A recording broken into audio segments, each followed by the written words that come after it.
নমস্কার বন্ধুরা, কেমন আছেন সবাই? স্পেশাল রান্নাঘরে সকলকে স্বাগত জানাই।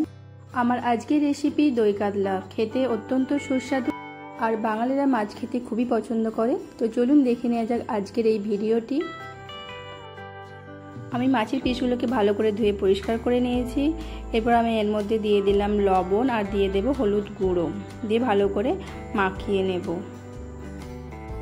একটা বাটির মধ্যে আমি নিয়ে নিলাম পোস্ত আর নিলাম অল্প মৌরি আর কিছু কাজু বাদাম, দিয়ে এটাকে পেস্ট করে নেব। কড়াই গরম করতে আমি বসিয়ে দিয়েছি। এরপর আমি এর মধ্যে দিয়ে দেব পরিমাণ মতন সর্ষের তেল। তেলটাকে দিয়ে আমি ভালোভাবে গরম করে নেব। তেলটা ভালোভাবে গরম হয়ে গেছে। এরপর আমি মাছের পিসগুলোকে ভেজে নেব।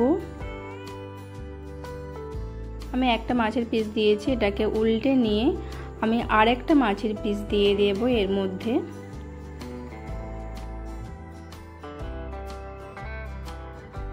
দুটো মাছের পিসে আমি ভালোভাবে ভেজে নেব। উল্টে পাল্টে আমি মাছের দু সাইডই ভালো করে ভেজে নিয়েছি। এবার আমি তুলে নেব।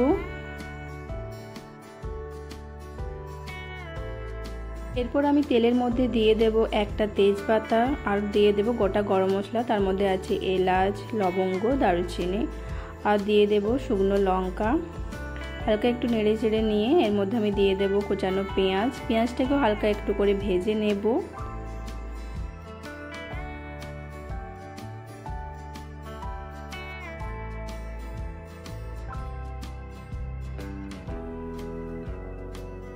হালকা লাল লাল করে একটু ভেজে নিতে হবে। পেঁয়াজটা ভাজা হয়ে গেছে। এরপর আমি এর মধ্যে দিয়ে দেব পেঁয়াজ বাটা। এটাকে দিয়েও আমি ভালো করে ভেজে নেব।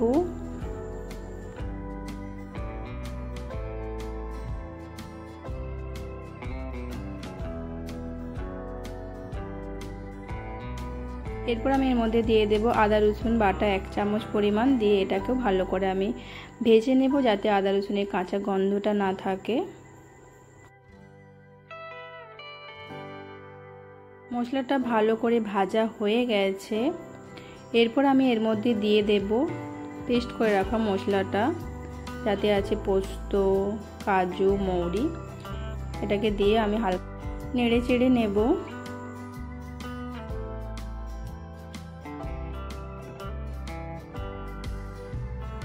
এরপর আমি এর মধ্যে দিয়ে দেব অল্প ধনে গুঁড়ো, অল্প জিরে গুঁড়ো আর স্বাদ মতন লবণ, দিয়ে এটাকে আমি ভালো করে মিশিয়ে নেব।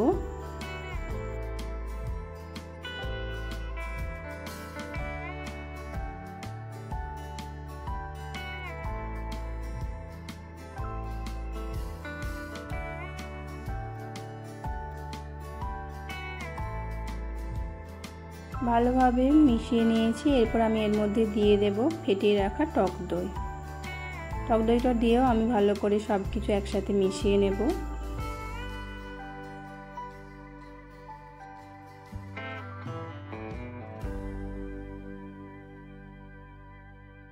এরপর আমি এর মধ্যে দিয়ে দেব অল্প কাশ্মীরি লঙ্কা গুঁড়ো, দিয়ে একটু হালকা মিশিয়ে নেব।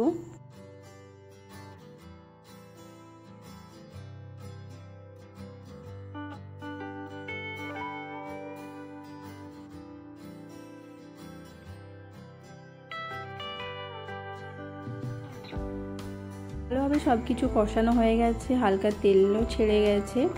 এরপর আমি এর মধ্যে দিয়ে দেব পরিমাণ মতন জল।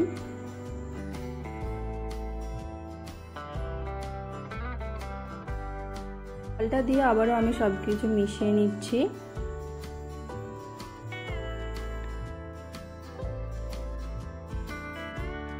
গ্রেভি ফুটে আসলে আমি এর মধ্যে মাছের পিসগুলো দিয়ে দেব।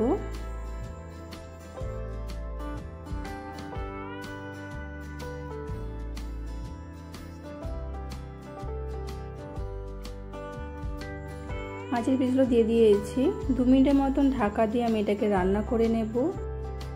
এরপর আমি এর মধ্যে দিয়ে দেব কয়েকটা কাঁচা পাকা লঙ্কা, দিয়ে একটু হালকা নেড়ে চেড়ে নেব। দই কাতলা একদম রেডি হয়ে গেছে। ভালো লাগলে অবশ্যই কমেন্ট করে জানাবেন, আমি পরিবেশন করে দেখাচ্ছি। গরম গরম ভাতের সাথে খেতে খুবই ভালো লাগবে। আপনারা বাড়িতে ট্রাই করবেন। ভালো লাগলে অবশ্যই লাইক শেয়ার করে দেবেন। ভালো থাকবেন, ধন্যবাদ।